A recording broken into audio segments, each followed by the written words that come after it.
Wees stil en wag.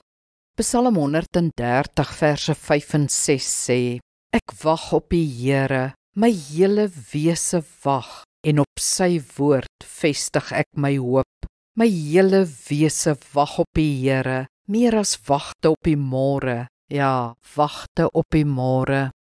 Die psalmis was in die nood en sy gebed het geen uitkoms gebring nie. Hy kon bloot op die Here wag met sy hele wese. Hy vestig sy oë en hart op God en wag, en wag, en wag. Meer as wagte in die nag wat op die môre wag, sê hy.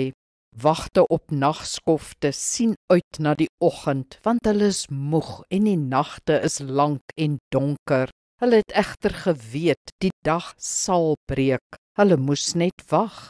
In ons eie donker tye kan ons ook bloot op God wag. Hy sal sorg, sal help, sal uitkoms bring. Om te wag is om te glo, te vertrou, om ons volle verwagting op hom te plaas. Dis wat in ons stil wees voor die Here gebeur. Ons wag. Wees dus stil. Hy sal tot jou kom. Kom ons bid saam. Getroue God, U weet reeds wat my behoefte is. Nou wag ek op U in stil vertroue. U sal tot my kom, so seker soos die dag breek. Amen. Die Here seën jou.